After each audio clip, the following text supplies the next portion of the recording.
Welcome back my YouTube channel. મારી YouTube ચેનલમાં તમારા બધાનું સ્વાગત છે. આજે આપણે બનાવીશું રીંગણનો ભરથું. એના માટે 500 ગ્રામ મેં રીંગણ લીધેલા છે, 200 ગ્રામ લીલી ડુંગળી લીધેલી છે, 100 ગ્રામ 150 ગ્રામ જેટલું લીલું લસણ છે, 2 નંગ ટામેટાં છે, લસણ મરચાં આદુની પેસ્ટ છે અને આ લસણની કળી છે. આ 2 લાલ મરચાં શેકેલા અને 2 લીલા મરચાં શેકેલા અને ઉપરથી કોથમીર ભભરાવા માટે. મસાલામાં જોઈશે આપણે હળદર, ધાણા જીરું, મીઠું અને તેલ. જો આ રીંગણ મેં ધોઈને રાખી દીધેલા છે, એને હવે આપણે આ રીંગણને ચેકા પાડીશું.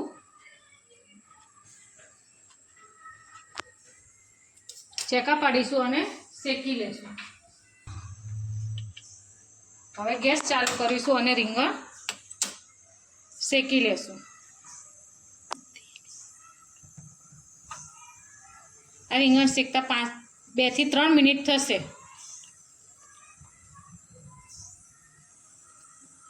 રીંગણને આવી રીતના પલટાવતા રહેવાનું અને શેકી લેવાનું.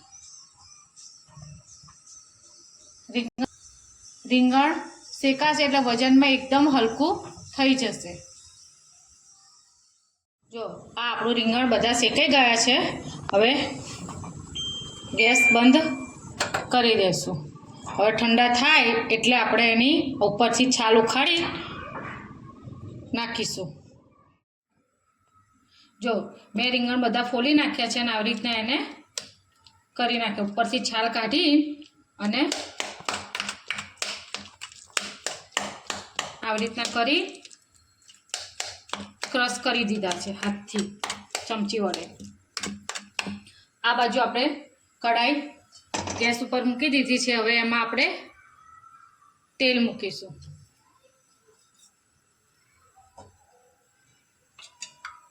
ત્રણ થી 4 ચમચા જેટલું આપણે તેલ મૂકીશું. તેલ આવે ત્યાં સુધી આપણે રાહ જોઈશું. જો આપણું તેલ આવી ગયું છે, આ અડધી ચમચી જેટલું જીરું, ચપટી હિંગ અને આ જેટલી 10 થી 15 જેટલી લસણની કળી છે એ હું આખી નાખું છું. ગેસ થોડો ધીમો કરી દેવાનો અને પછી સહેજ ગુલાબી જેવું થઈ જાય ને એટલે એમાં આ લસણ મરચાંની પેસ્ટ નાખી દેવાની.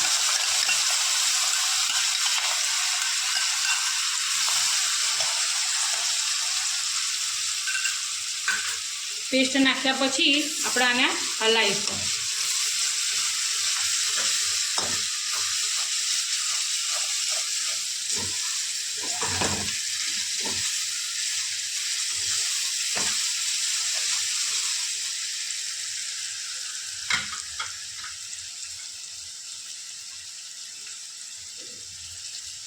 ગેસ ફાસ્ટ જ રાખવાનો અને સહેજ આમ ગુલાબી જેવું થાય ને ત્યાં સુધી આપણે લસણને એ થવા દેશું.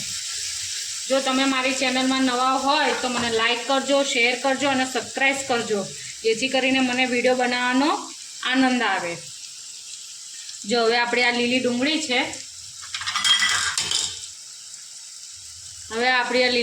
છે, એ પણ આપણે આમાં નાખીશું.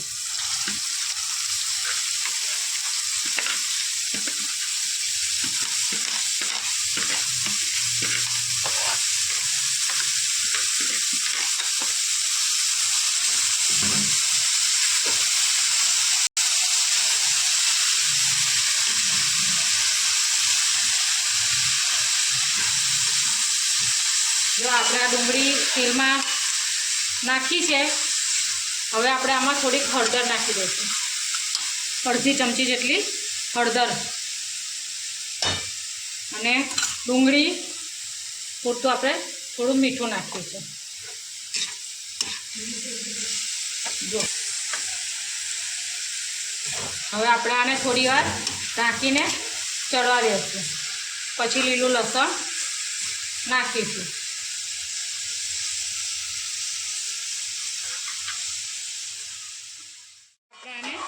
ઢાંકીને થોડોક ધીમા ગેસે રાખીશું, નહીં ધીમો નહીં ફાસ્ટ એવા ગેસે આપણે એને રાખીશું. 4 થી 5 મિનિટ સુધી આપણે એને રહેવા દઈશું.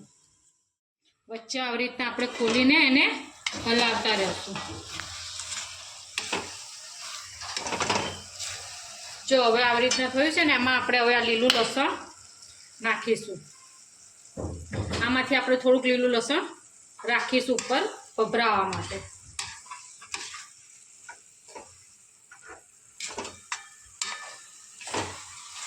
એને મિક્સ કરીને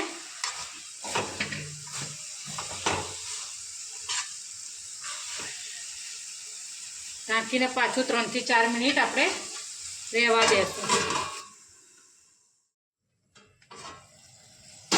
જો આપણા લસણ અને ડુંગળી બંને ચડી ગયું છે. હવે આપણે આમાં ટામેટાં નાખીશું.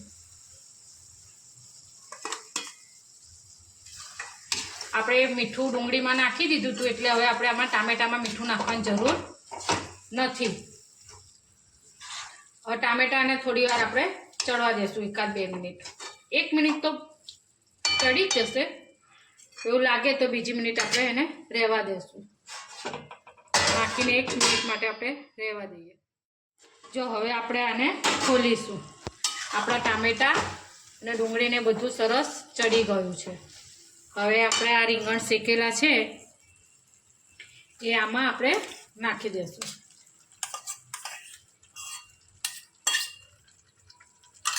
અને આપણે આ થોડા આ મરચાં શેકેલા છે એ પણ આમાં નાખી દઈશું અને બરાબર રીતે હલાવીશું.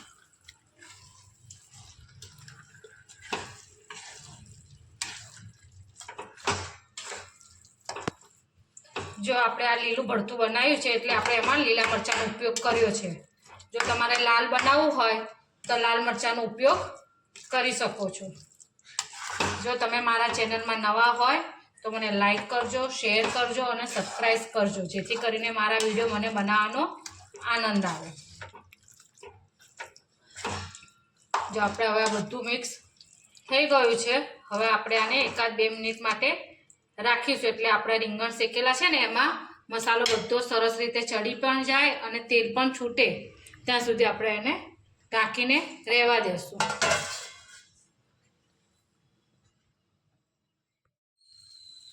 જો હવે આપણે ખોલીએ, જો આ તેલ છૂટી ગયું છે તો દેખાય.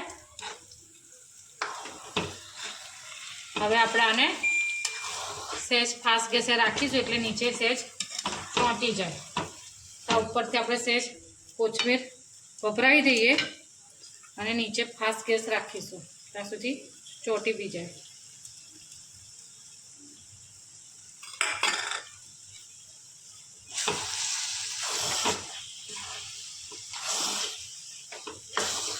જો આપણે આ ચોંટવા માંડ્યું છે.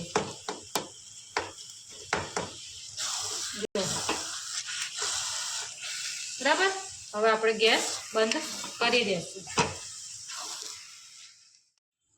જો આપણે સર્વ કરી દીધું છે ભરથું રોટલા. આ ભરથા ઉપર લીલું લસણ વપરાવીશું, થોડીક કોથમીર વપરાવીશું, આ લાલ મરચું શેકેલું છે, ગોળ છે. આ ડીશ મારી કેવી લાગી એ મને કોમેન્ટ કરીને જણાવજો.